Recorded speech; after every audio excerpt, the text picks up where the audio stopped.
During the awakening ceremony, everyone laughed at you for unlocking the weak assassin class. But suddenly, the system alerts you that you have unlocked the ability to steal any talent or attribute within a 2-meter radius. That's not all. You also gain 2 other powerful abilities called Weapon Master and Perception. Blue Star, a parallel world to Earth, serves as the stage for the story, where a mysterious game called Dawn arrived over 100 years ago.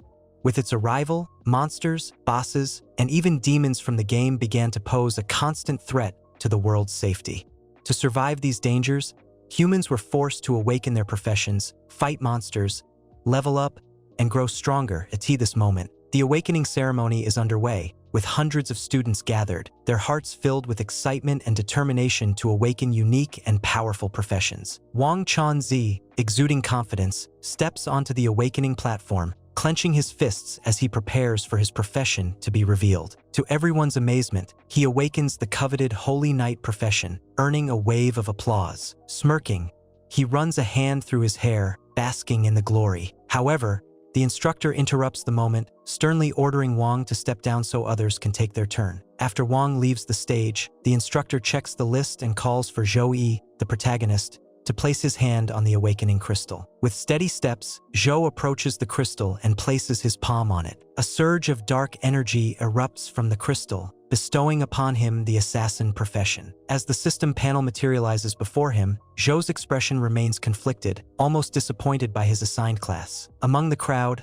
a large and muscular student mocks Zhou, ridiculing the assassin profession as useless since he has no weapon skills. Zhou overhears 3 students whispering and laughing at him, predicting he will struggle to become stronger.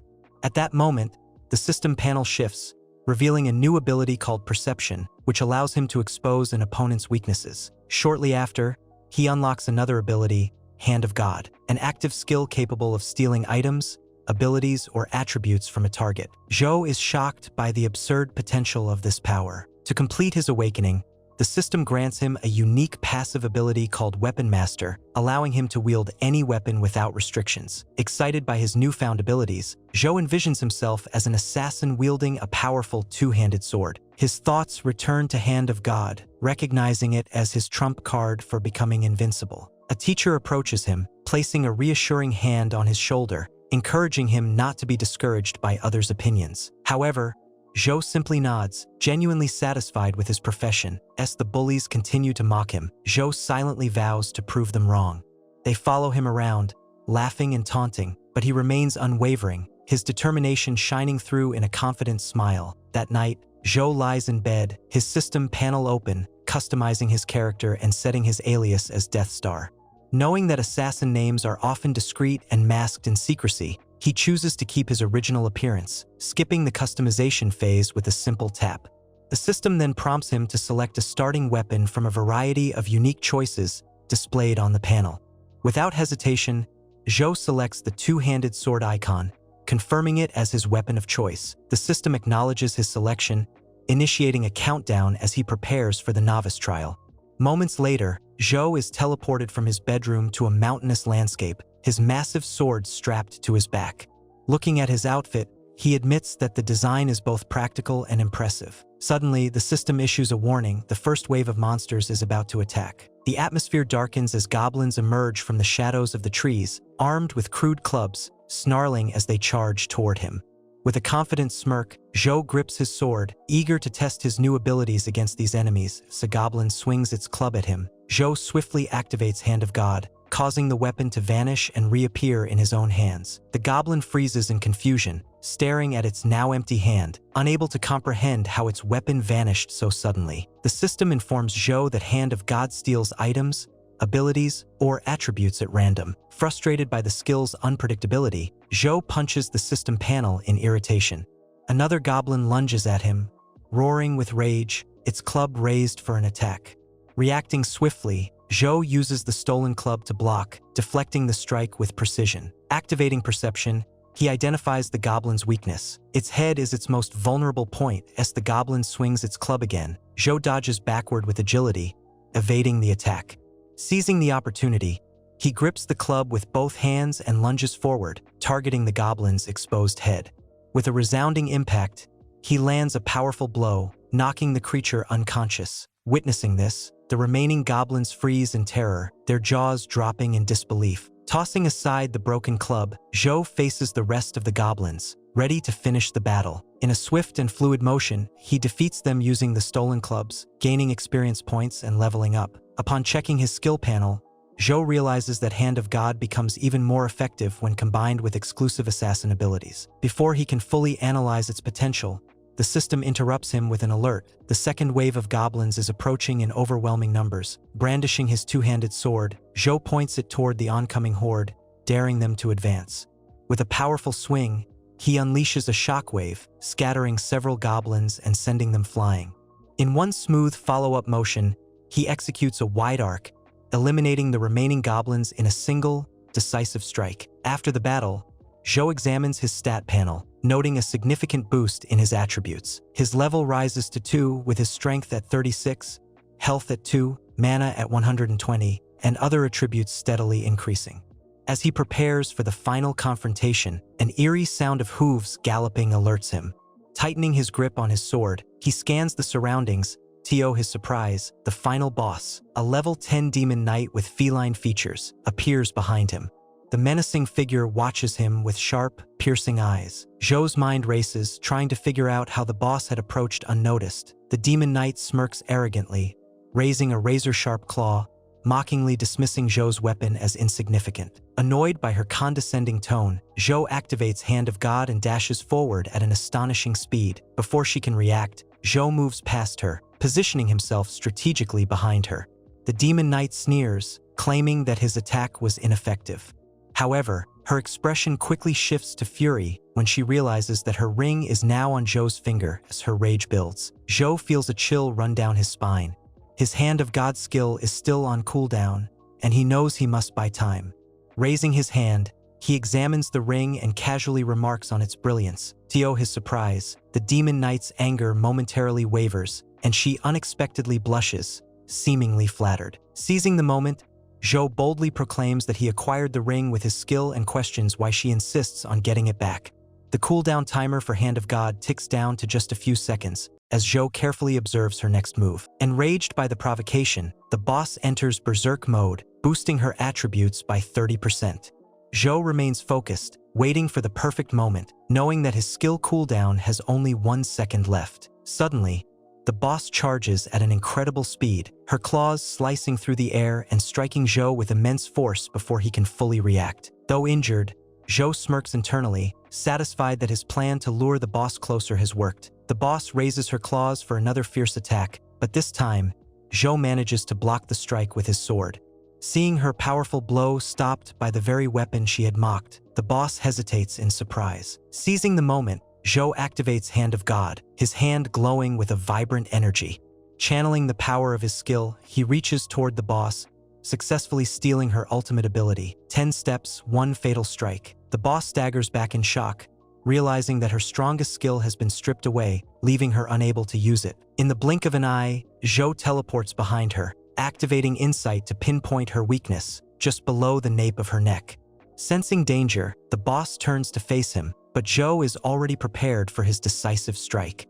Using the very ability he just stole, he raises his sword and delivers a precise, devastating attack. With a single, masterful slash, Zhou forces the boss to collapse to the ground, defeated. Staring up at him in disbelief, struggling to comprehend her loss, the boss demands to know his identity.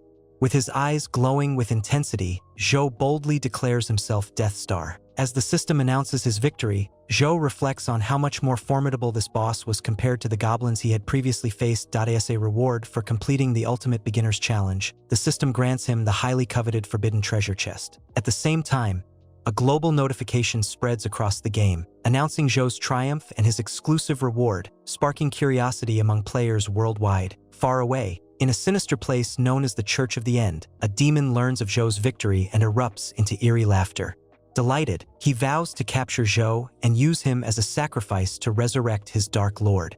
Meanwhile, at the Blue Star Foundation, an emergency meeting of elite professionals concludes with a unanimous decision to monitor Zhou closely and ensure his safety at all costs. Feeling a sudden itch on his nose, Zhou wonders if someone is thinking about him intensely.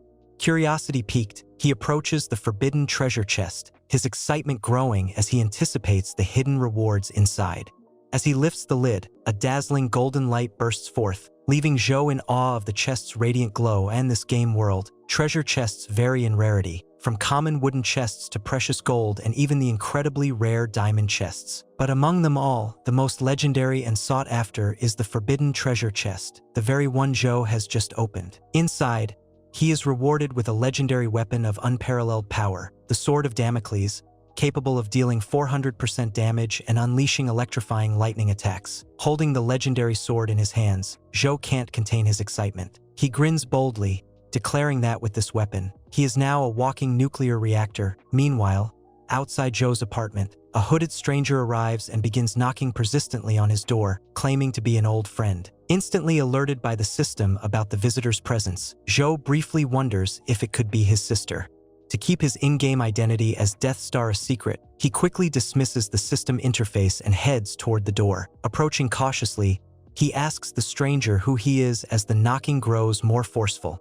When Zhou finally cracks the door open, he is met with the unsettling presence of a cloaked figure whose eerie aura immediately raises his suspicions. With an unsettling smile, the stranger introduces himself as a preacher and begins rambling about his church, extending his hand to reveal a crimson emblem embedded in his palm. Sensing the situation becoming increasingly bizarre, Zhou subtly reaches for his phone. Maintaining a polite demeanor, he thanks the stranger but discreetly dials the authorities behind his back. Before Zhou can close the door, the stranger shoves his fingers into the gap, forcefully gripping the doorframe and demanding to know if Zhou has called the police. Without waiting for an answer, the intruder suddenly forces the door open, shouting in rage, accusing Zhou of daring to involve the authorities. Then, with a menacing glare and clenched teeth, the stranger conjures a glowing blade out of thin air. With a sinister tone, he declares that he will send Zhou to meet his lord. Raising his weapon high above his head, the stranger prepares to deliver a devastating strike.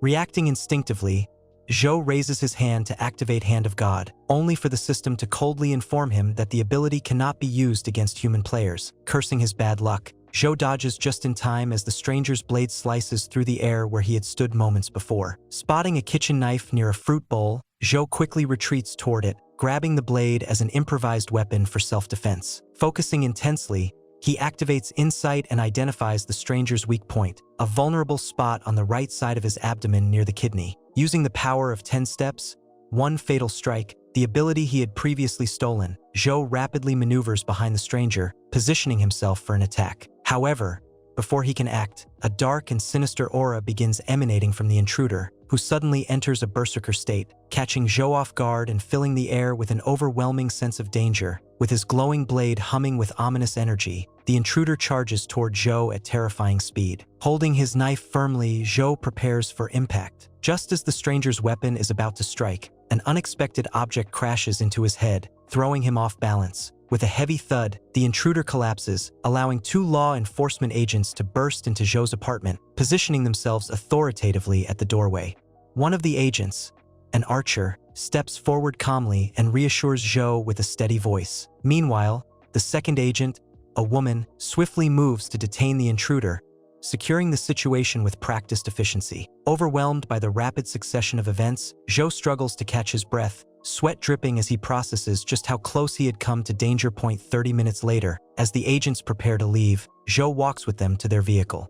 The archer explains that the intruder was part of a dangerous cult that targets players. As the officers drive away, Zhou's sister, Shainu, arrives, her face filled with concern as she notices the authorities departing from her brother's apartment. Immediately worried, Shainu questions why the police were at his place. Noticing Zhou's somber expression, she tries to comfort him, her voice filled with gentle concern as she asks if he is truly okay. Turning away, Zhou brushes off her concerns, stating that the officers were simply conducting an investigation. Unlocking the door with a quick input of his code, Zhou invites Shainu inside. Curious, she asks about his profession and in-game alias, eager to connect with him in the virtual world. Hesitating for a brief moment, Zhou decides to keep his identity as Death Star a secret. His pause leads Shainu to assume that he awakened a weak profession, prompting her to offer words of encouragement. Feigning a yawn, Zhou declares that he is exhausted and bids her goodnight, hoping to avoid further questioning. As he heads upstairs, Shainu watches him go, a slight sadness flickering in her eyes. Realizing his reluctance to share, Zhou's thoughts drift back to the past. 18 years ago, he was abandoned as a baby, left at the doorstep of a bustling restaurant, where he was found and adopted by Shinu's family. As a child, Shinu had been overjoyed to meet Zhou, immediately embracing him as her beloved younger brother.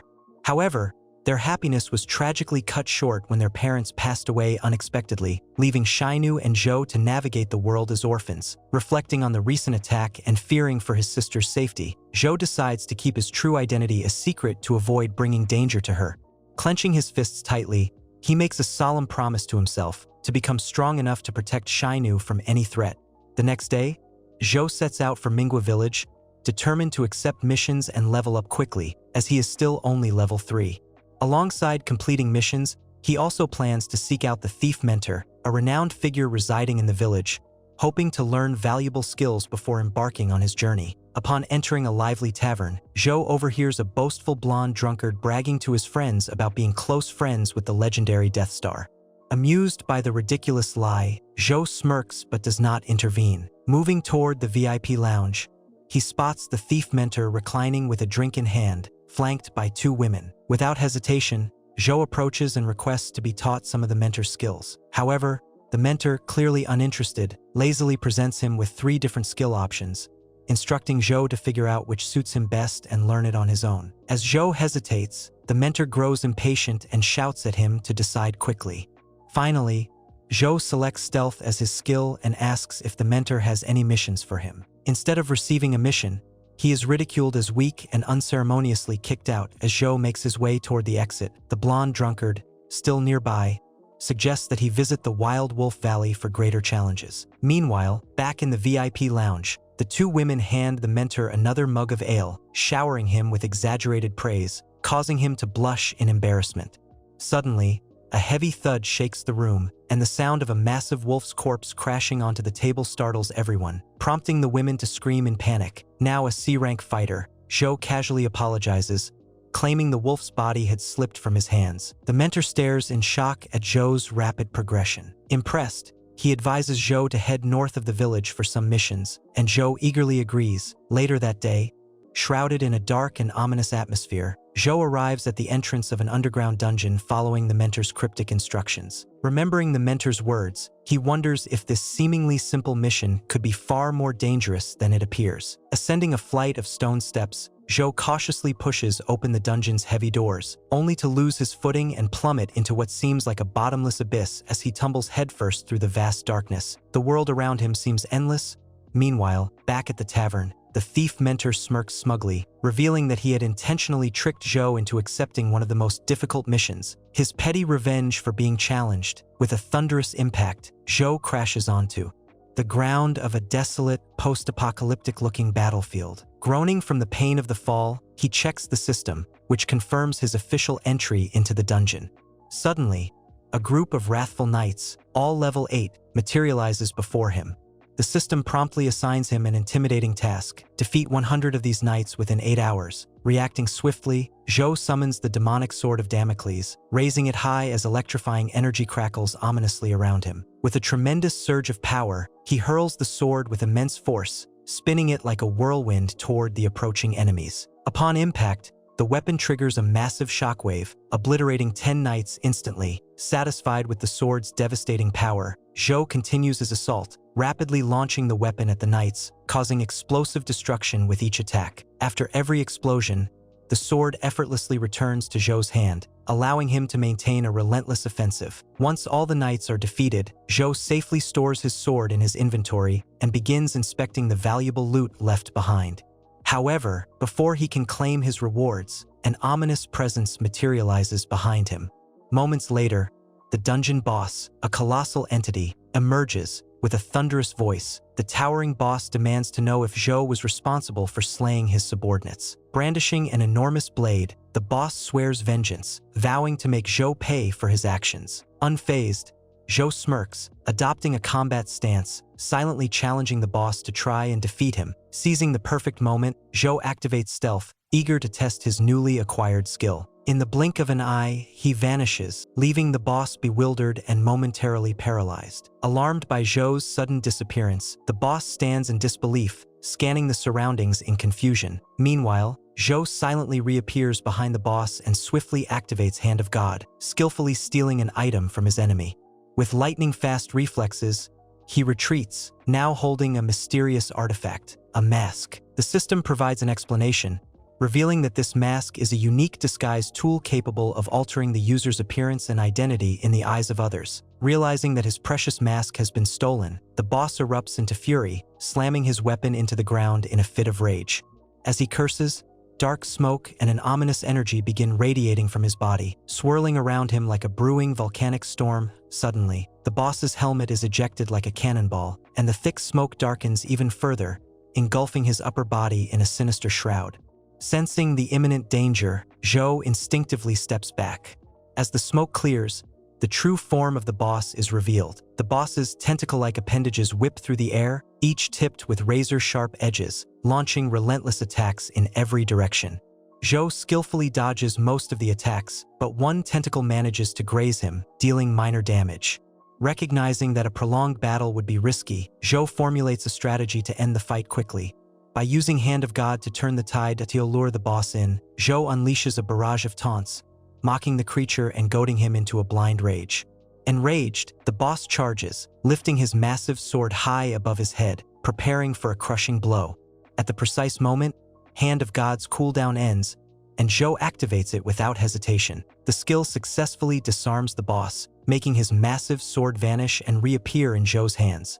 Now wielding two powerful blades, Zhou stands his ground, exuding confidence and an aura of overwhelming strength. Activating insight, he quickly locates the boss's weak spot. Without wasting a second, he executes 10 steps, one fatal strike, flashing past the boss with blinding speed. For a brief moment, it appears as though Zhou's attack had no effect. The boss remains motionless, seemingly unscathed. However, seconds later, the system registers an immense damage calculation, 19 for 70. Zhou smirks, remarking that the combination of his legendary weapon, insight, and his newly mastered technique makes battles like these effortless. Furious, the boss enters a frenzy state, growing additional tentacles and revealing a grotesque mass of glowing, menacing eyes. His monstrous transformation makes him even more terrifying. Unshaken, Zhou points at the boss and ridicules his hideous form, sarcastically declaring that it's so repulsive it almost made him vomit. The sword of Damocles, now partially embedded in the ground, crackles violently, responding to Zhou's silent command. With a mere flick of his finger, Zhou sends the sword spinning at high velocity, launching it directly at the boss. The blade strikes with immense force, triggering a cataclysmic explosion as bolts of lightning descend from the heavens. As the system registers Zhou's overwhelming victory, a new prompt appears, offering him the option to broadcast his achievement to other players worldwide. Along with this, the system rewards him with a golden treasure chest, which he eagerly opens, anticipation coursing through him. Inside, Zhou discovers a hidden quest, a mission tasking him with delivering an important letter to someone named Xiaoyu in Dreamless Village, a bustling tavern. Adventurers engage in lively discussions about the thrill of unlocking hidden quests, marveling at their rarity and the unparalleled opportunities they provide for growth and prestige. Meanwhile, the thief mentor, smugly assuming that Zhou must have abandoned his mission after 2 long hours, is caught completely off guard when the tavern doors suddenly burst open with a resounding bang. Zhou strides in confidently, silencing the entire room with his triumphant entrance. The thief mentor stares, mouth agape, struggling to comprehend Zhou's return. Without hesitation, Zhou slams a hefty bag of 500 gleaming gold coins onto the table, demanding answers. Shocked and humbled, the mentor quickly agrees to answer any questions Zhou may have. Examining the mysterious parchment detailing his hidden quest, Zhou asks if the mentor knows the whereabouts of Dreamless Village.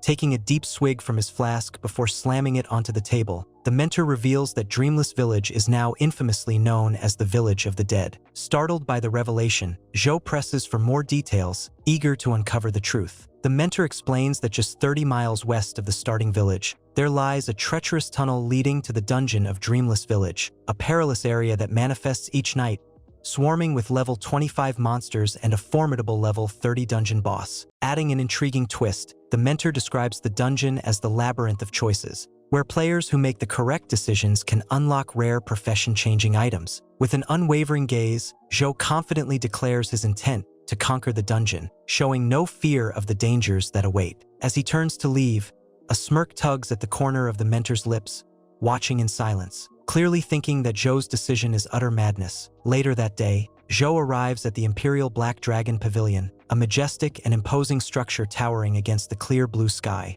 This prestigious establishment, one of the 3 most influential trade hubs in the nation, serves as a center where players can acquire nearly anything they desire.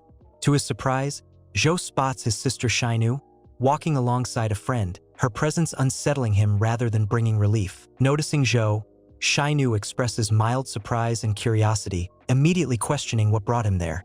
Her sharp gaze shifts to his attire, and she asks if he has awakened the assassin profession, to which Zhou proudly confirms. Shainu's friend, brimming with mischief, begins teasing Zhou, prompting him to fold his arms in annoyance and demand that she stop. Before the exchange escalates, Shainu intervenes, scolding the two for always bickering when they meet. Softening her expression, Shainu offers to buy equipment for Zhou, hoping to help him navigate the early stages of his profession more easily. With a playful glint in her eyes, Shainu's friend warns Zhou not to break the equipment, suggesting that he will be held responsible if he does. Nervous about the cost, Zhou hesitantly asks Shainu to choose something inexpensive. Ignoring his concerns, Shainu instructs the shop attendants to bring the best beginner assassin gear available. A polite attendant gestures for Zhou to step into the fitting room, guiding him through a selection of equipment.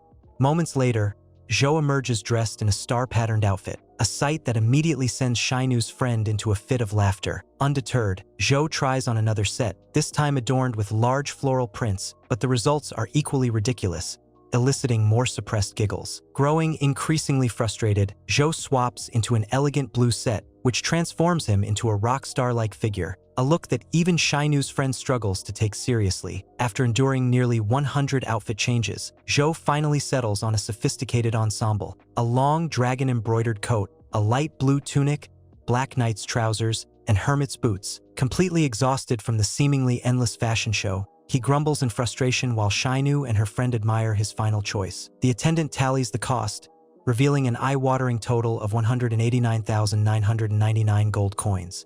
Without hesitation, Shainu retrieves her pouch and pays the sum with an air of indifference. Checking the time, Zhou realizes he is running late and hurriedly bids farewell to Shainu and her friend, rushing off into the night as darkness falls. Zhou arrives at the shadowy tunnel, the ominous gateway to Dreamless Village. Steeling himself, he ventures inside, navigating the darkness before emerging in the eerie, cursed village. Almost immediately, he notices 3 small figures moving near the stairs. As he descends, he feels a peculiar barrier surrounding the area, a mystical force likely covering the entire village. Recalling the warnings about level 25 monsters, Zhou remains cautious, yet his attention is quickly drawn to 3 young children playing innocently in the streets, an odd sight given the village's reputation. His confusion deepens when one of the children stumbles and falls. Approaching with concern, Zhou crouches down, asking if the child is hurt. To his shock, the child, looking eerily like the undead, thanks him politely, insisting that he is fine. Before Zhou can process this unsettling moment, chaos erupts. The once tranquil village is suddenly invaded by a squad of armored knights, setting homes ablaze and wreaking havoc before his very eyes. The horrifying scene triggers a deep-seated rage in Zhou, reminding him of the tragic loss of his own parents and the pain his sister endured at that moment. The system assigns him a new mission: defeat the knights and avenge the fallen villagers. Drawing his sword, Zhou steps forward with determined resolve, pointing directly at the knights. With a cold, commanding voice, he challenges them to face him if they dare. Without hesitation, the knights morph into undead warriors, their decaying forms revealing their true nature as resurrected wraiths. Their hollow eyes gleam with malice as they charge at Zhou, weapons raised, snarling like beasts. Finding the commotion annoying, Zhou activates stealth, instantly vanishing from sight. The undead knights, confused and disoriented, swing their weapons wildly at the empty air. Using the opportunity, Zhou strikes from the shadows, swiftly decapitating the first knight with a single precise strike. As he reappears, the remaining knights howl in fury, their hatred for the living burning stronger than before. Moving like a phantom, Zhou darts across the battlefield, unleashing a relentless assault, taking them down one by one with lethal precision. After an intense battle, the system confirms the elimination of all enemies, awarding Zhou a massive surge of experience, instantly propelling him to level 20. Any excess experience is temporarily stored, set to be released once the hidden quest is fully completed. Just as he catches his breath, the system assigns a new challenge: defeat the Lord of the Undead. Suddenly, the ground trembles violently, and a colossal hand bursts through the earth. Moments later, the towering, fearsome figure of the level 30 Undead Lord emerges, his menacing presence radiating pure malice. With a booming voice, he proclaims himself the immortal ruler, wielding supreme authority over death itself. Before the Undead Lord can fully rise, Zhou executes a rapid strike, slashing with full force, halting his ascent. With an icy calm, Zhou commands the monster to return to the abyss from whence it came. Leaping back, Zhou watches as the Undead Lord erupts into blinding beams of light, disintegrating instantly, completely annihilated before he even has a chance to fight. As remnants of the so-called immortal ruler vanish, the system rewards Zhou with two powerful items: the Bracelet of the Undead, which enhances his physical strength and agility, while also granting the ability to summon a skeleton warrior, and a newly acquired skill, Phantom Steps, drastically increasing his mobility. Standing amidst the somber graveyard of Dreamless Village, the system announces that Zhou has officially reached the land of the Dreamless.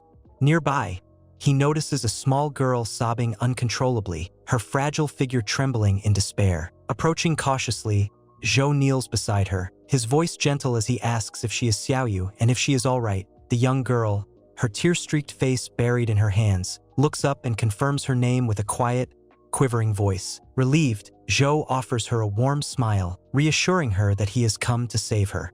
However, as her gaze drifts to the massive sword strapped to his back, fear quickly replaces her relief. Xiao Yu recoils, accusing Zhou of being just like the others who came to harm her before. A notification from the system warns Zhou that he has angered Xiao Yu, and before he can explain, she suddenly turns and runs away. Stopping a few meters ahead, her entire demeanor shifts, her once innocent form now surrounded by a dark, menacing aura. Her soft, childlike voice warps into something hauntingly eerie, accusing Zhou of lying, just like everyone else before him. Chanting an ancient incantation, Xiao Yu summons a horde of shadowy specters, their glowing eyes filled with pure malice. Pointing her finger at Zhou, she commands the dark phantoms to eliminate him. As the shadows surge toward him, their spectral weapons gleaming with menace, Zhou instinctively grips his sword, preparing to fight. Yet, at the last moment, he remembers the words of the thief mentor: there's always another way besides brute force. Instead of attacking, Zhou makes a bold decision. He lowers his weapon and remains completely still. The shadowy figures swirl around him, their ghastly hands reaching toward him, accusing him of tormenting them. Zhou holds his ground, refusing to react. A tense silence follows. Then, as if sensing something unseen, the shadows begin to fade, one by one, vanishing without a trace. Zhou opens his eyes, scanning his surroundings. He is completely alone. From above, a graceful figure descends, her long, flowing hair billowing like silk. With an authoritative yet serene voice, she commands the restless souls to return to their eternal slumber. Landing softly a few meters ahead, she watches Zhou with curious eyes as Zhou silently admires the ethereal woman. Xiao Yu suddenly dashes toward her, crying uncontrollably. Clutching onto the woman's robes, she sobs like a lost child finally finding her home, calling her Kinu with deep familiarity. Zhou, taken aback, watches in wordless astonishment. Though he doesn't fully understand their connection, he feels an unexpected relief seeing Xiao Yu find comfort. Yet, an odd sensation stirs inside him, making him clear his throat awkwardly as his cheeks flush faintly. Observing the two, Zhou notices an uncanny resemblance between them. Not only do they share the same surname, but their features also bear striking similarities. Just then, Xiao Yu suddenly turns toward Zhou, her fear from before reigniting. Pointing at him, she declares to Kinu that he is a bad person and begs her to eliminate him immediately. However, Kinu gently soothes Xiao Yu, continuing to stroke her hair as she assures her that Zhou is not the villain she believes him to be. A system notification flashes before Zhou's eyes, signaling the unlocking of a secondary mission: uncover Xiao Yu's past. Turning to Kinu, Zhou asks what truly happened to the village. With a solemn nod, Kinu begins to narrate the village's tragic past. 10 years ago, Dreamless Village was once known as the Carefree Village, a place filled with joy and harmony.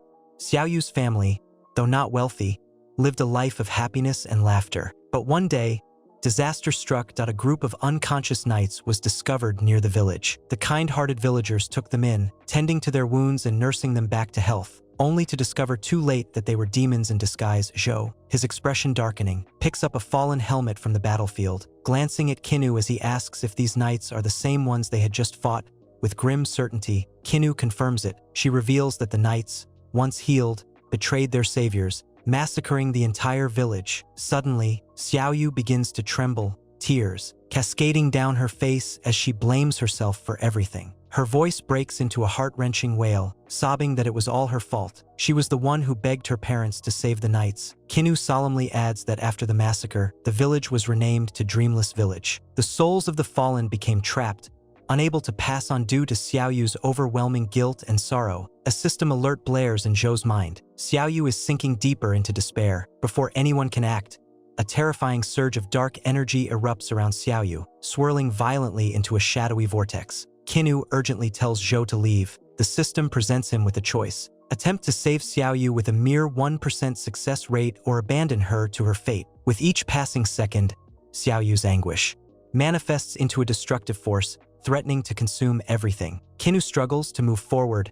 attempting to reach Xiaoyu, but her progress is slow and futile. At that moment, Zhou makes his decision. He steps forward, grabs Kinnu's hand, and pulls her back, telling her to leave. But Kinnu refuses. She is determined to save Xiaoyu. Seeing her resolve, Zhou steps ahead, turning back just once to promise that he will stay and do everything in his power to bring Xiaoyu back. With unwavering determination, Zhou strides into the storm of despair as he fights against the overwhelming energy. Zhou calls out to Xiaoyu, his voice firm. "I have a letter for you," he says, extending his hand. Xiaoyu, her body trembling, hesitates. Zhou explains that the letter was entrusted to him by a shadow knight upon his defeat. With shaky hands, Xiaoyu takes the letter and begins to read. Tears well up in her eyes as she realizes the truth. The knight's wounds were part of a greater deception. Zhou reassures her that even if she hadn't saved them, others would have. The outcome would have been the same. As his words sink in, Xiaoyu's rage diminishes. Her form begins to fade, transforming into a spirit, finally ascending to the afterlife, freed from her torment. With tears in her eyes, Kinnu gazes at the sky, silently thanking Zhou for doing the impossible. As the first rays of dawn illuminate the once haunted village, Zhou and Kinnu stand side by side, knowing that the nightmare has finally ended. Before parting ways, Kinnu offers Zhou a rare gift: the Reaper's Medal, a legendary artifact capable of unlocking a hidden profession. Seeing the insignia of the Shadow Knights on Zhou's ring, Kinnu wonders if he is the fabled Death Star. With a final glance, Kinnu smiles softly and departs, leaving Zhou to ponder the future that awaits him. In the heart of Imperial City, an urgent meeting is underway. Two elite guards stand vigil at the entrance of the Grand Hall, their expressions unyielding. Inside, a large table is surrounded by high-ranking officials, each engrossed in a heated discussion. A tense voice rises as a man delivers a startling report. Out of 12 rare professions awakened in the city, 3 have already been defeated. He accuses a player known as Death Star. Seated at the head of the table, Lord Beng, the ruler of the White Emperor's domain, narrows his eyes. He challenges the claim, stating that someone of Death Star's caliber wouldn't waste time crushing mediocrity. However, Zal Jun, head of the Zal family, insists that Lord Bai must understand, Death Star could very well be a god, a vengeful villain with a ruthless streak. Sang, the vice leader of the city, steps in, assuring them that investigators have already been dispatched to track down the mysterious player. He urges the officials to wait for the report before making any hasty conclusions. Just then, a guard rushes into the hall, his demeanor stiff with urgency. Approaching Lord Bai, he hands over a classified file, stating that 3 hours ago, investigators raided a bar and discovered traces of Scorpion, a Class D assassin affiliated with the Church of the End.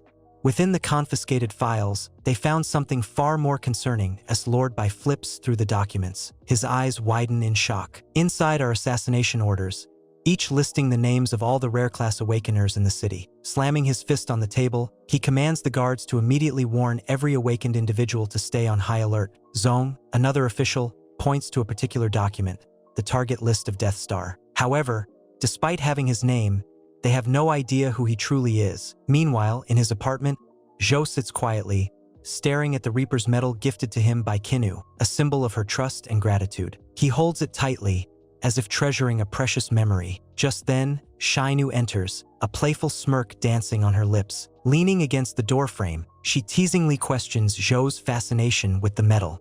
With a knowing grin, she jests that it must be a love token from a girl, causing Zhou's face to flush bright red. Amused by his flustered reaction, she steps closer, her voice dripping with mischief, wondering aloud if he's nervous because she hit the truth. Her expression beams with pride, delighted that her little brother has finally found someone special. Turning away, she playfully waves him off, instructing him to use the medal to complete his profession change before coming downstairs for breakfast. Closing the door behind her, Shainu pauses, deep in thought.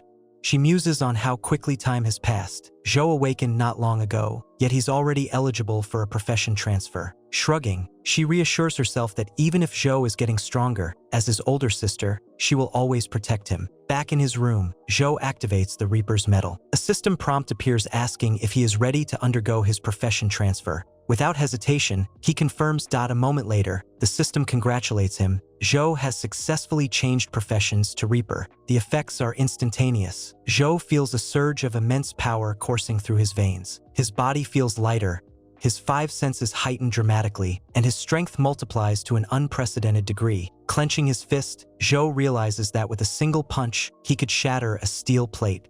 Curious about his newfound strength, he throws a punch forward, and suddenly, a deafening explosion erupts. Outside the apartment, a massive hole appears in the wall, sending concrete and debris flying. Shainu, standing outside, watches the spectacle unfold with exasperation. Crossing her arms, she scolds Zhou from below, telling him to clean up the mess or risk losing breakfast. As he prepares to leave, Zhou stops her, asking where she's headed.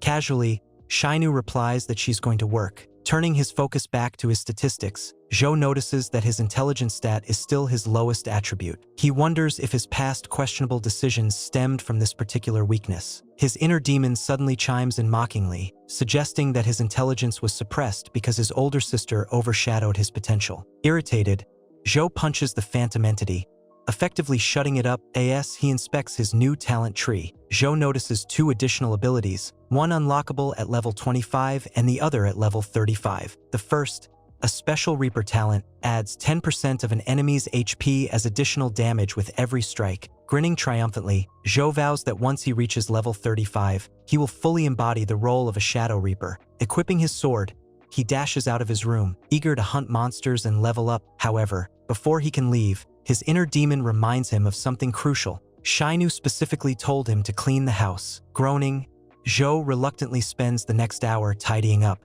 Finally, after finishing his chores, he heads out, carrying 2 large bags of trash to the dumpsters. As he tosses the bags aside, a voice calls out from behind him. Turning around, Zhou sees Yi, the HR representative of the Scorpion Guild.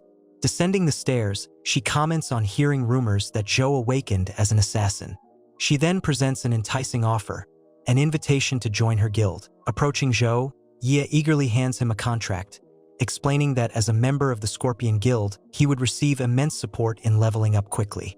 In exchange, he would owe them 10% of his yearly earnings. Leaning in seductively, Yi attempts to charm Zhou, subtly emphasizing her figure as she tempts him with the offer. However, Zhou remains completely unfazed. With a dismissive wave of his hand, he flatly rejects her offer, declaring that he isn't interested. For the first time, Yi is caught off guard. No one has ever turned her down before. Shouting in disbelief, she demands to know if he is seriously rejecting the Scorpion Guild. Without looking back, Zhou calmly walks away. Determined not to lose, Yi activates a skill, preparing to ambush Zhou, warning him that there will be consequences for his refusal. However, she quickly realizes that she can't attack him in a public area. Instead, she decides to lure him to a more isolated location. Glancing at her with mild amusement, Zhou remarks that if she had approached him somewhere else, he might have been tempted. Zhou knows that when a woman tries to ambush you while you're throwing out the trash, it's a clear sign that she is up to something sinister. He explains that he already promised to join a guild where his sister is the vice president, and he will not betray her. Intrigued by his unwavering loyalty, Yi licks her lips, deciding that if she can't recruit him now, she'll start by confronting his sister first. Meanwhile, in Emerald Forest, an intense storm brews overhead. Lightning splits the sky, illuminating the raging battle below. A powerful strike slices through a pack of wolves, eliminating half a dozen in a single swift motion. Nearby, a player faces a massive stone turtle, preparing for the final blow. However, out of nowhere, a bolt of lightning crashes down, obliterating the monster instantly. Stunned, the player looks up in fury, demanding to know who dared to steal his kill. Across the battlefield, many players watch in awe, realizing that a single figure is effortlessly dominating the monsters. As Zhou catches his crackling sword in midair, a hushed silence falls upon the crowd. Laughter erupts as players mock Zhou's arrogance, their frustration boiling over. Surrounding him, a group of irritated adventurers expresses their discontent. Not only had Zhou stolen their monster kills, but he had also dared to taunt them openly. With arms crossed, Zhou casually points out that this is a public hunting ground where anyone can slay monsters freely. However, his nonchalant attitude only infuriates them further. A particularly enraged player steps forward, declaring that this area belongs to the More Range Guild. His words ignite the group's fury, and without hesitation, they draw their weapons, ready to teach Zhou a lesson about the consequences of crossing the wrong people. Suddenly, a whistling sound cuts through the air. A deadly arrow soars toward Zhou's head, fired with expert precision. However, before it can reach him, Zhou reacts instantly, catching the arrow mid-flight with a single hand. With an effortless snap, he breaks the arrow in two, letting the shattered pieces fall at his feet. The attacking players charge at Zhou from behind, wielding swords and axes, their expressions filled with rage. But before they can land a single strike, Zhou draws his own sword, swinging it in a wide arc in one swift motion. He shatters their weapons, sending shockwaves through their bodies and causing significant damage. Unbeknownst to Zhou, an assassin lurks in the shadows, creeping closer while gripping a dagger tightly. Seizing the opportunity, the rogue lunges forward, aiming for a lethal backstab, cursing under his breath as he prepares to end Zhou's life. However, Zhou senses the danger. Without even turning around, he slams his sword into the ground, activating a shockwave of energy that spreads outwards. The assassin yelps in pain as his body is electrocuted, paralyzed by the powerful surge.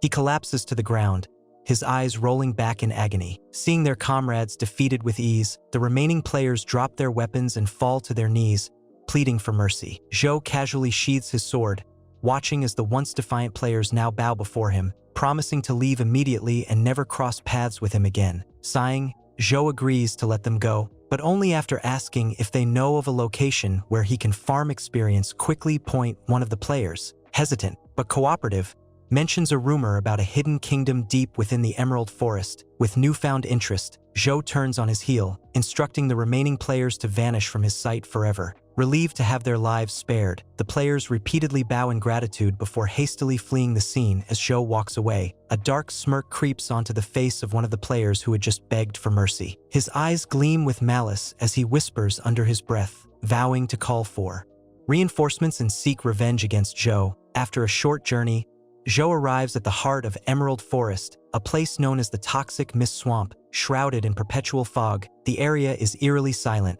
with unseen threats lurking in the dense shadows. Gripping his sword tightly, Zhou remains on high alert, knowing that monsters could ambush him at any moment. Suddenly, a system notification appears before him. He has triggered a hidden quest, the Werewolf's Secret Kingdom. According to the quest description, this mysterious realm is home to werewolves ranging from level 30 to 40. Zhou's eyes light up with excitement. Realizing that this is the perfect opportunity to grind experience, Zhou races toward the kingdom's entrance, his sword ready for battle. 15 minutes later, Zhou emerges victorious. He had effortlessly slaughtered every werewolf in the realm, clearing it in record time.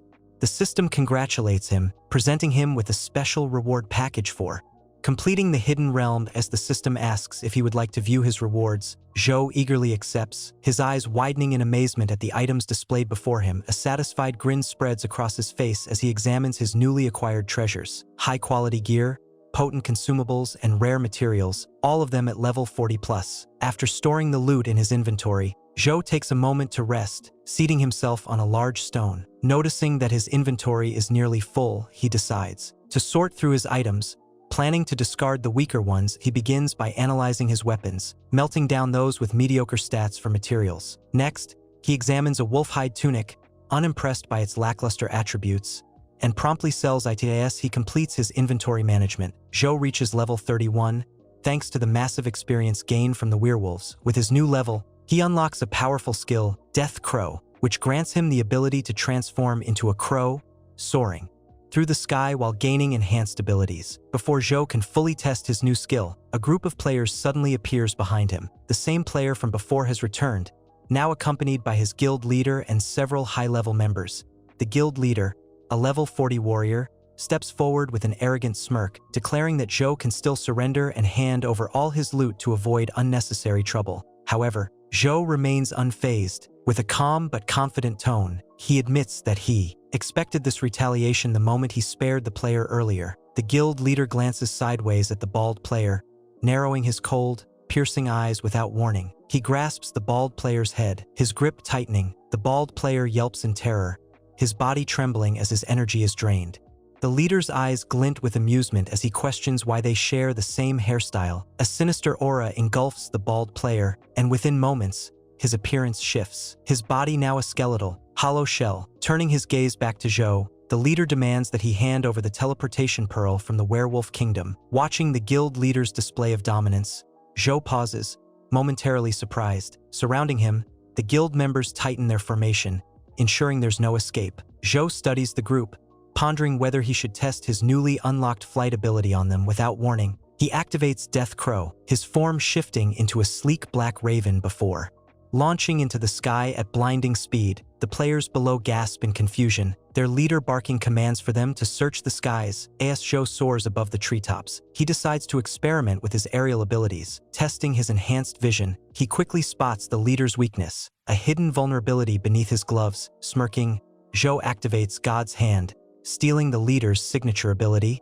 Binding Contract. Back on the ground, the leader suddenly feels off, sensing that something crucial has been taken from him. His instincts flare, and he activates his aura detection, scanning the sky for Zhou. Upon spotting him, he shouts for his team to attack, but before they can react, Zhou releases a barrage of razor-sharp feathers. A storm of 72 blades descends, annihilating most of the players instantly. The leader, however, summons a magical shield, narrowly blocking the attack. With no hesitation, Zhou descends. Laughter erupts as players mock Zhou's arrogance, their frustration boiling over. Surround dark energy tentacles still binding the zombified players. The guild leader smirks cruelly, ordering his minions to surround Zhou. With a mocking tone, he declares that he will soon control Zhou just like the others and take his legendary sword for himself. Zhou's eyes glow with fierce determination as he raises his sword, warning the leader not to even think about touching his weapon.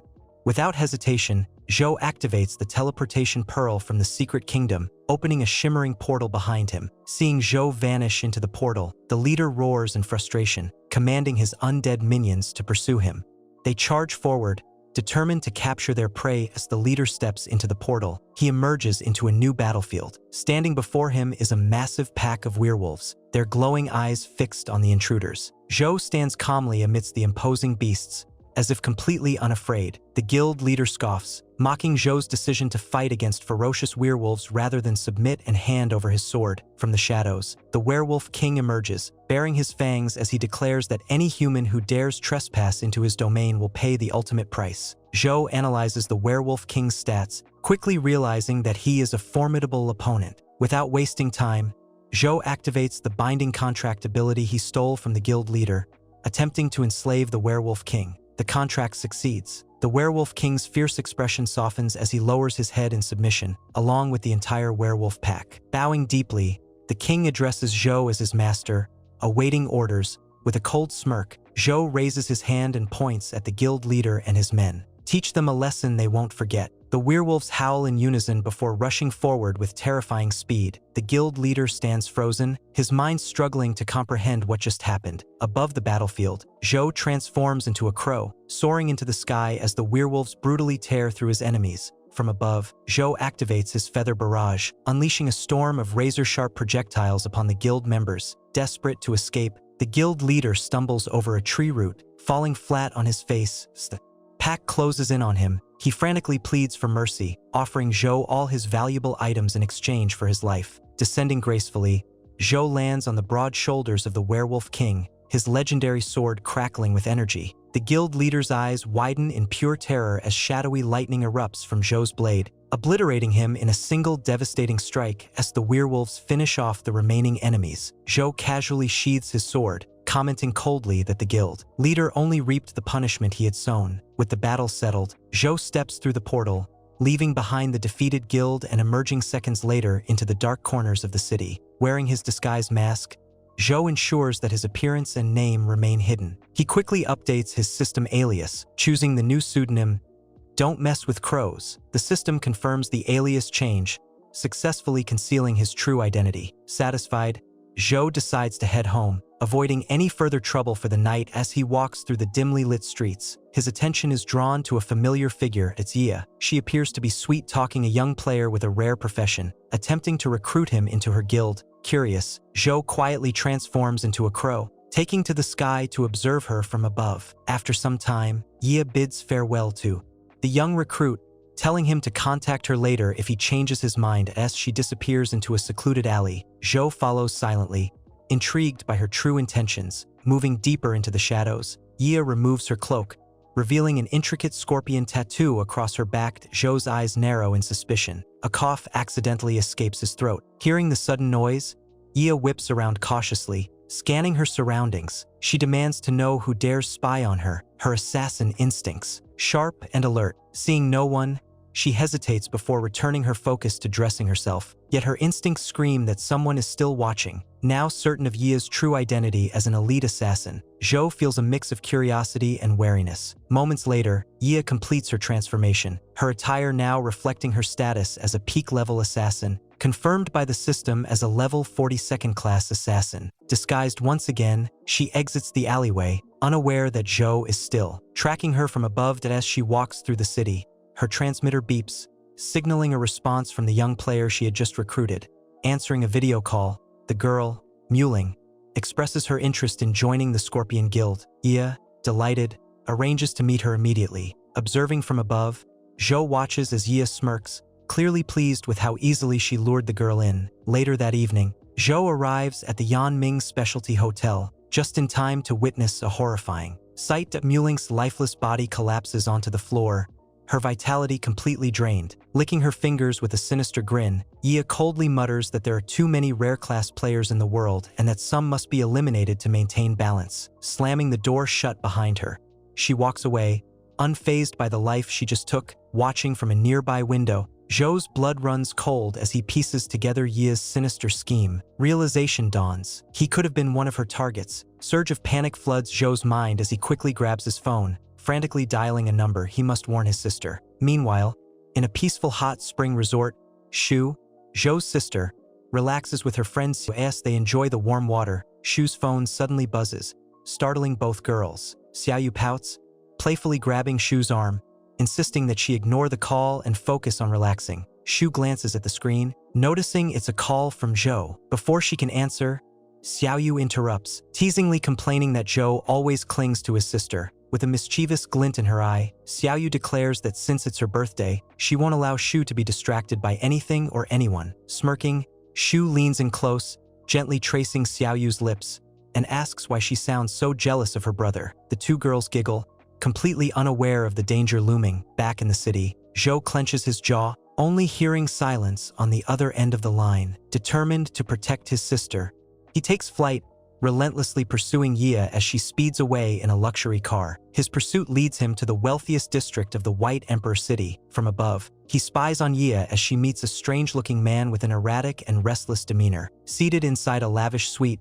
the man, Sun Jun, reprimands Yi for recklessly killing rare-class players, warning that it will attract the attention of Zheng. Perched silently in a tree, Zhou listens carefully. He soon discovers that Yi and Sun Jun belong to a cult with a dark, sinister agenda. With narrowed eyes, Sun Jun demands to know why Yi is targeting rare-class awakenings and how it relates to the legendary Death Star. And then it hits Zhou. He is the real target. Sun Jun pressed further, demanding to know if Yi had uncovered any solid evidence regarding the whereabouts of Death Star.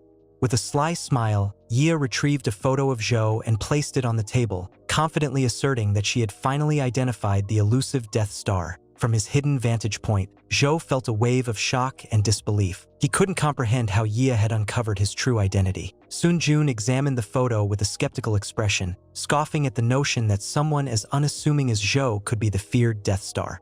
However, Yi countered his doubts by pointing out his immunity to control abilities and his unnatural resistance to charm effects. Feigning understanding, Sun Jun nodded in agreement before suggesting a direct approach. They should interrogate Zhou's sister to confirm their theory. A surge of fury ignited within Zhou.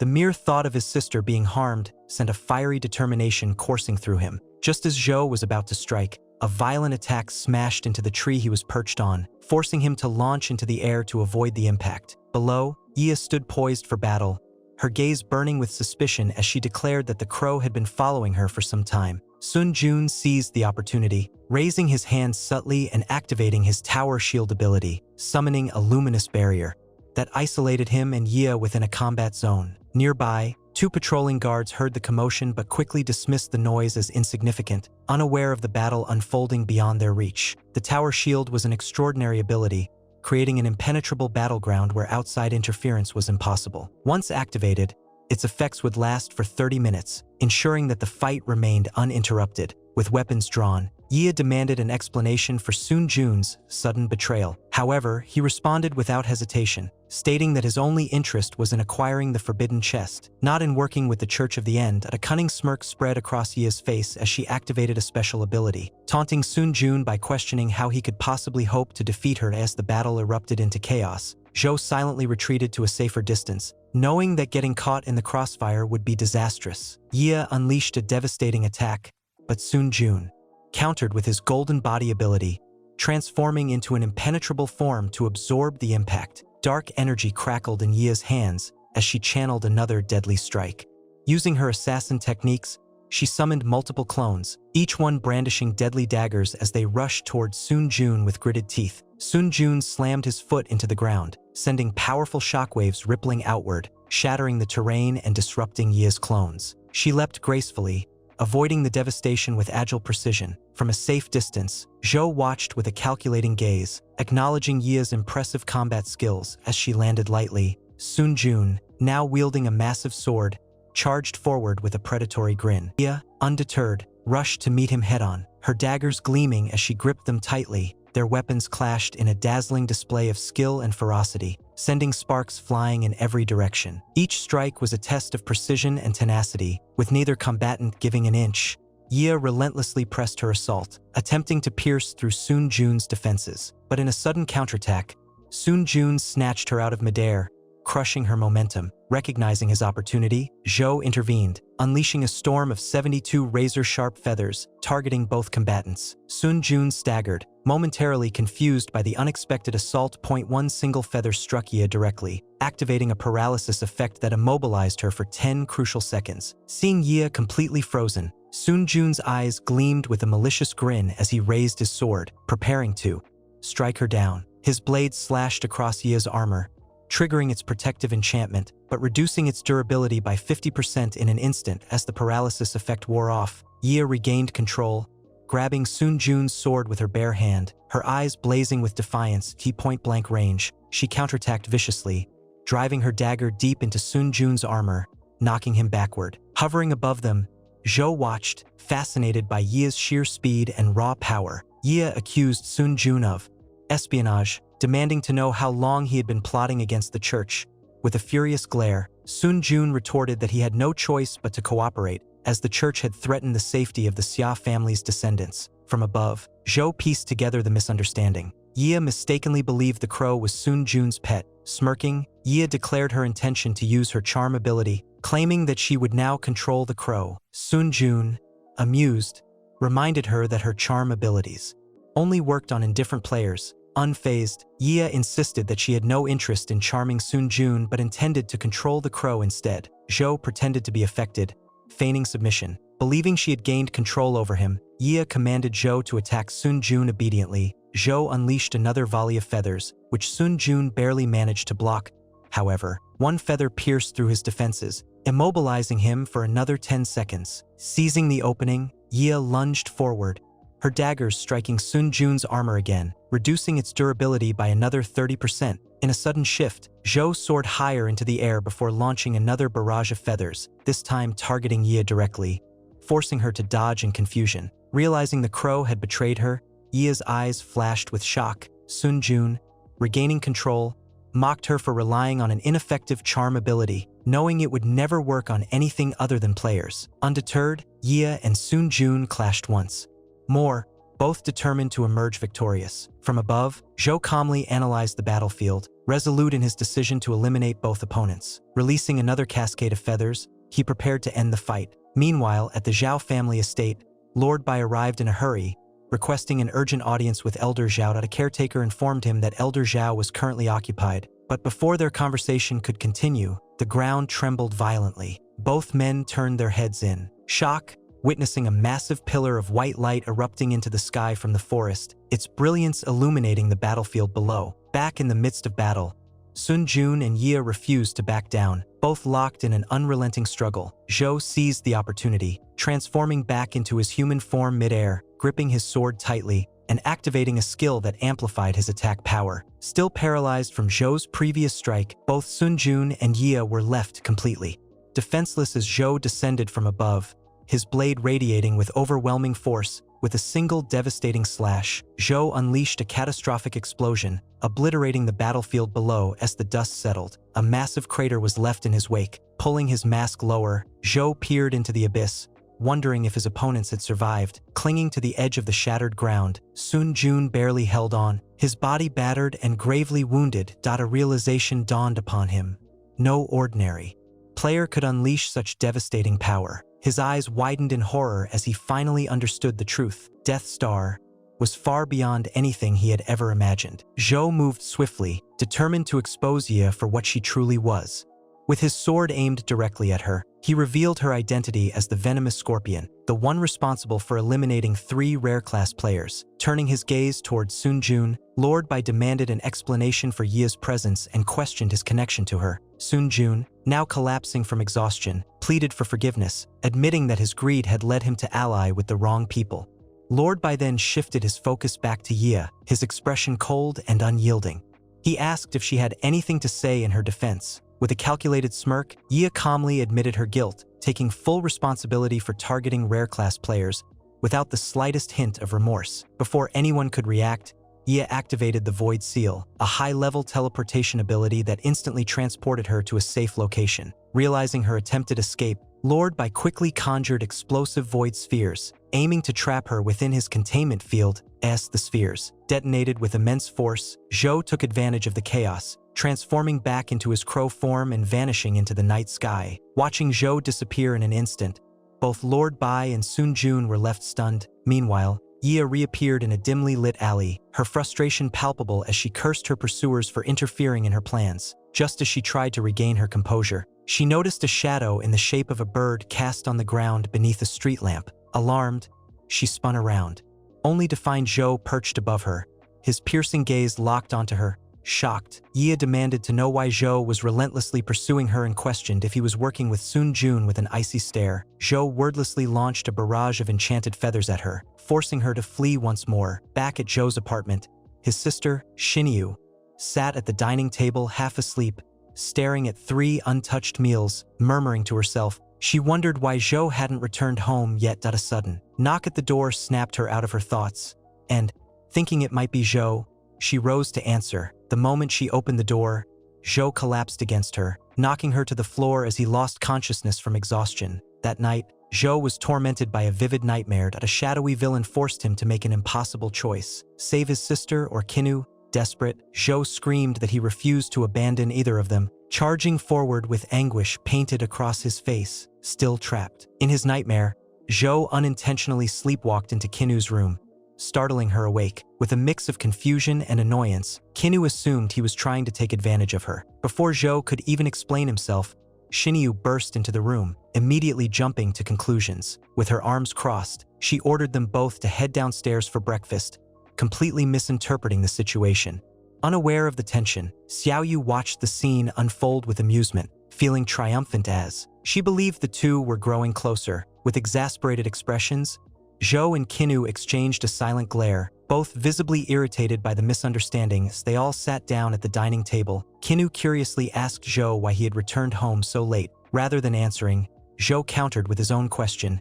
demanding to know why Kinu had ignored his numerous calls. Narrowing his eyes with suspicion, Zhou sensed that they were hiding something. Kinu attempted to shift the conversation, offering Zhou a piece of chicken with a cheerful, almost guilty smile. Undeterred, Zhou pressed on, demanding to know what the two of them had been doing the night before. After an awkward silence, Xinyu quickly answered, claiming that they were simply discussing battle tactics for their upcoming guild missions.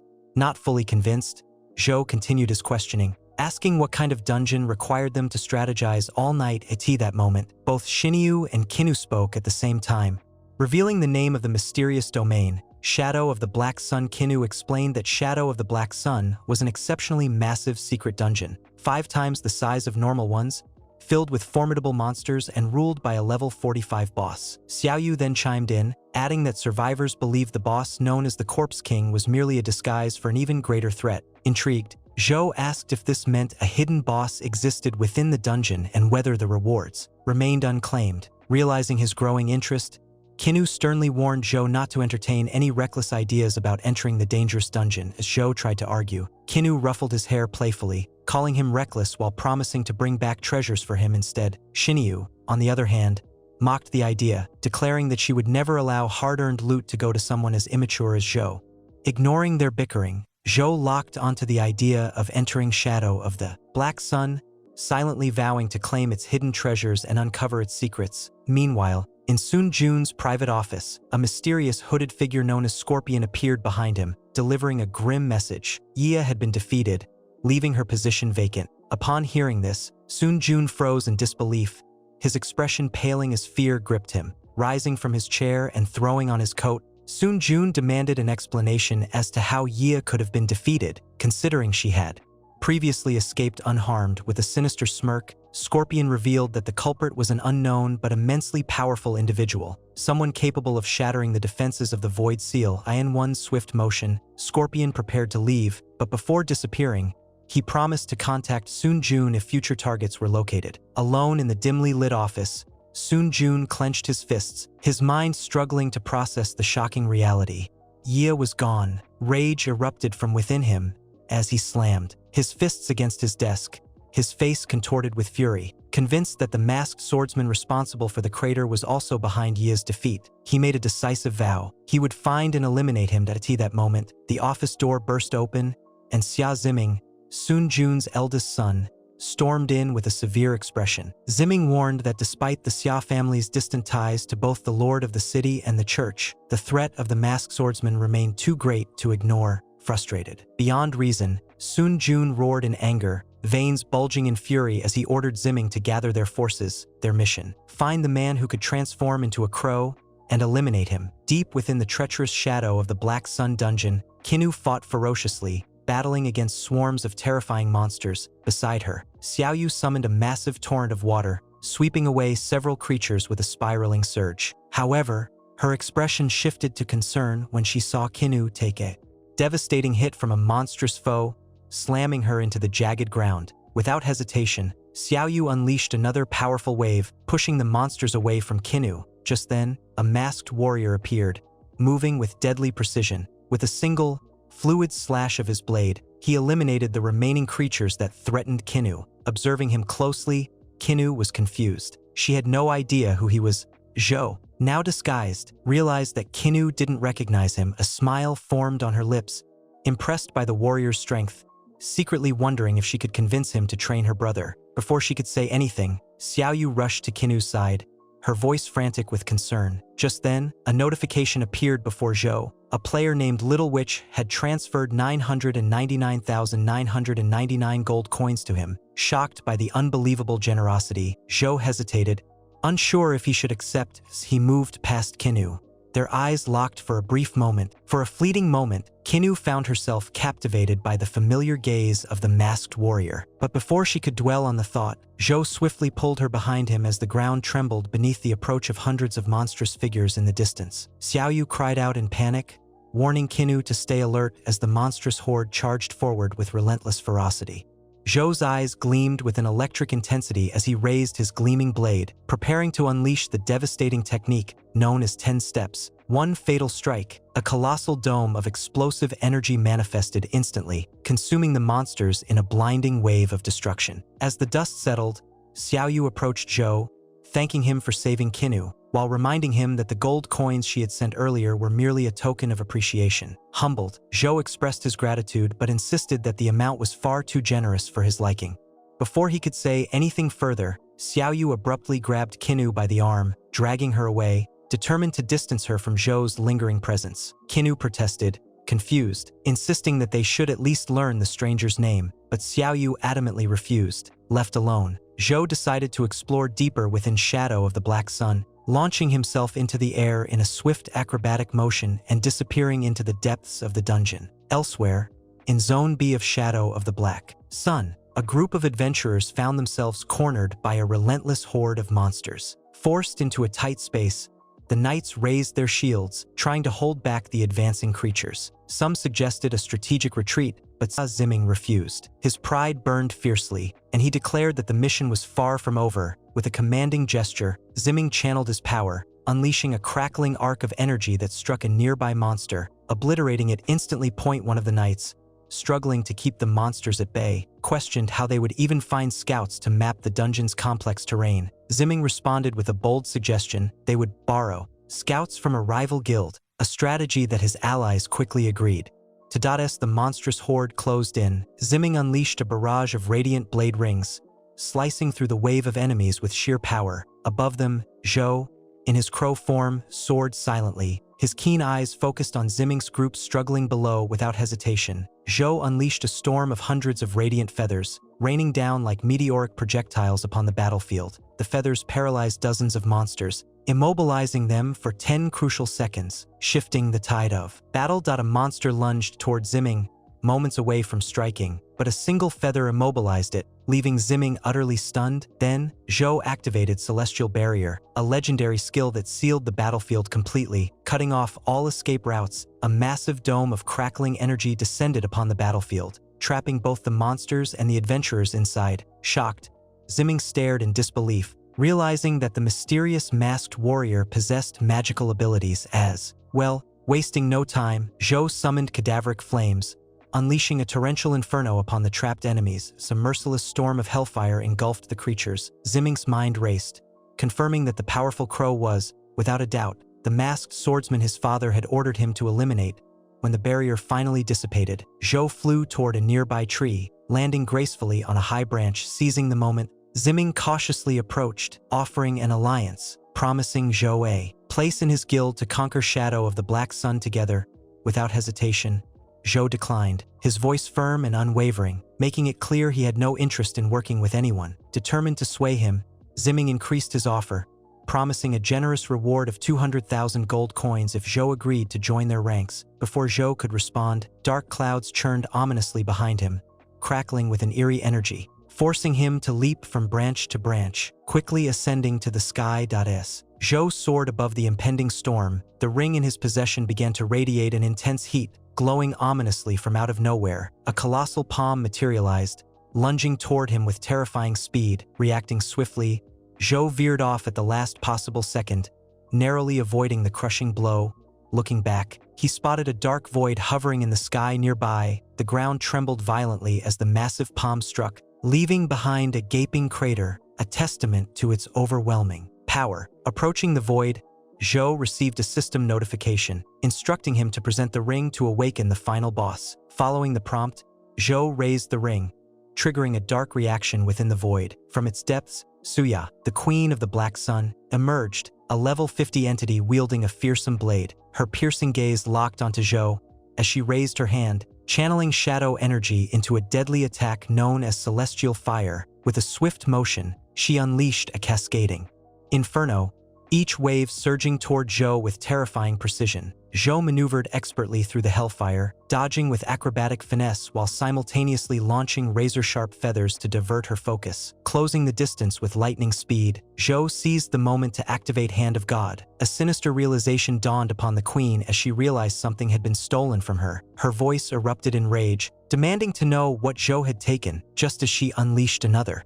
devastating firestorm in retaliation. Dancing through the scorching flames, Zhou countered with an enchanted feather barrage, paralyzing her for a crucial 10 seconds. With the opening he needed, Zhou transformed back into his human form, his sword pulsing with lethal energy. He executed the Void Cut, a strike so powerful it tore through space itself, dealing devastating damage to the paralyzed queen as the paralysis faded. The queen collapsed, her body weakened beyond repair. Zhou had won, and with his victory, he leveled up to 40, transforming back into his crow form. Zhou gracefully descended, touching the ground before shifting back into his human form. However, before he could claim victory, the queen remained standing with a smirk.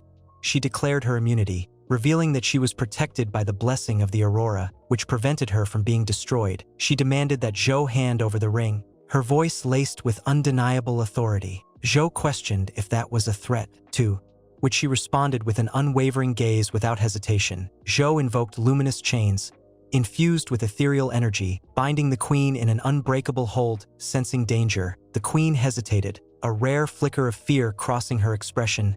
With no warning, Zhou tightened his grip, the radiant chains compressing around her, crushing her beneath their weight. As the queen's resistance faltered, Zhou stepped closer, grasping her chin in his hand. His voice was low, but unwavering. "You belong to me." Thank you all for watching. Make sure to subscribe and stay tuned for more. Until next time.